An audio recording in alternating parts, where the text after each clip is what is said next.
नमस्कार माझ्या मैत्रिणींनो, सर्वांना श्री स्वामी समर्थ।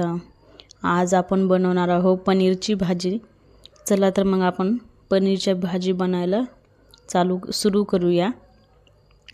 खूप छान लागते पनीरची भाजी आणि मी याच्यामध्ये मलाईदार पनीरची भाजी बनवली आहे। तर आपण आता त्याच्यासाठी लागणारे ग्रेव्हीसाठी लागणारे साहित्य। आता हे मी पनीर घेतलं, 2 मिरच्या, 5-7 काजू आणि काही लसूण पाकळ्या, टोमॅटो आणि 3 कांदे। याला की नाही कांदा, टोमॅटो, मिरची याला स्वच्छ धुवून कापून घ्यायचं, बघू शकता। आणि आपली कढई तापली आहे, त्याच्यामध्ये तेल घालून घेतलं आहे। त्याच्यामध्ये आता कांदा टाकून द्यायचा। तसं कांदा टाकून झाल्याच्या नंतर त्याच्यामध्ये आपण मिरची आणि लसूण आणि काजू हे सुद्धा त्याच्यामध्ये घालून घेणार आहोत। याला छान मिक्स करून घ्यायचं, परतून घ्यायचं। थोडा कांदा भाजून झाला ना, त्याच्यामध्ये आपण टोमॅटो घालून घेणार आहोत। त्याला सुद्धा मिक्स करायचं छानपैकी।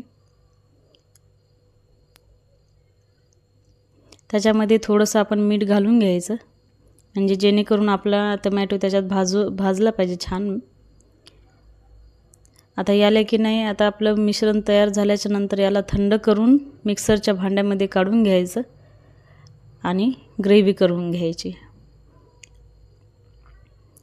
तर मी आता ज्या कढईमध्ये आपण मिश्रण तयार करून घेतलं त्याच कढईमध्ये आता मी भाजी बनवणार आहे।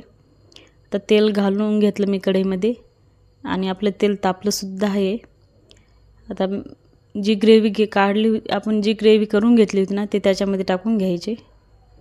आपण त्याच्या अगोदर जी भाजून घेतली होती ना ग्रेव्ही, तर त्याला जास्त भाजायची गरज नाही। आता हे बघू शकता तुम्ही, आपल्या ग्रेव्हीला तेल सुटलं आहे। तर 1 चम्मच चटणी घालून घ्यायची, तुम्ही तुमच्या आवडीनुसार कमी जास्त करू शकता। त्याला छान मिक्स करून घ्यायचं आणि त्यामध्ये थोडीशी हळद घालून घ्यायची, थोडंसं मीठ घालून घ्यायचं। त्याच्या अगोदर आपण मीठ घालून घेतलं होतं ना, त्याच्यामुळे जास्त नाही घालायचं।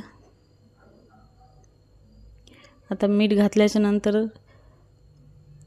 त्यामध्ये आपण जे काही तुमच्याकडे पनीर मसाला असेल किंवा नसेल तरी चालेल, कोणताही मसाला तुम्ही त्याच्यामध्ये वापरू शकता।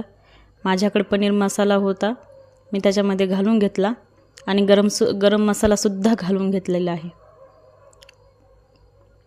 आता आपलं हे ग्रेव्ही खूप छान झालेली आहे, बघू शकता तेल सुटलं आहे, भाजून झालेली आहे। आता मी पाणी घालून घेणार आहे। मिक्सरच्या भांड्याला आपली ग्रेव्ही चिपकली होती ना, मी त्याच्यामध्ये थोडंसं पाणी घालून त्याच्यामध्ये टाकून घेतलं आणि थोडं आणखीन पाणी घातलं। तुम्ही तुमच्या आवडीनुसार कमी जास्त करू शकता। आणि हा पनीर मी कापून बारीक साईज म्हणजे तुकडे करून घेतले आणि घालून घेणार आहे। तुम्हाला जर पनीर फ्राय करून घ्यायचं घेऊ शकता। आणि आपल्या भाजीला आता उकळी आलेली आहे।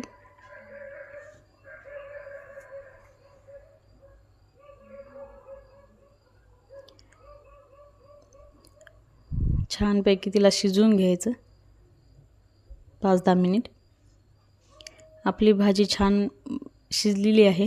त्याच्यामध्ये मी दुधाची साय घालून घेत आहे।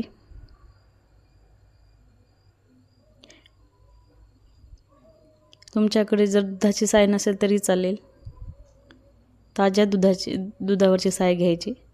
आपली भाजी तयार झालेली आहे। मी आता एका बाउलमध्ये काढून घेणार आहे। तुम्ही नक्की घरी बनवून बघा, खूप छान होते। कमी वेळात पनीरची भाजी तयार झाली आहे आपली रेसिपी आवडल्यास चॅनलला लाईक करा, सबस्क्राईब करा। भेटूया नवीन व्हिडिओमध्ये। धन्यवाद।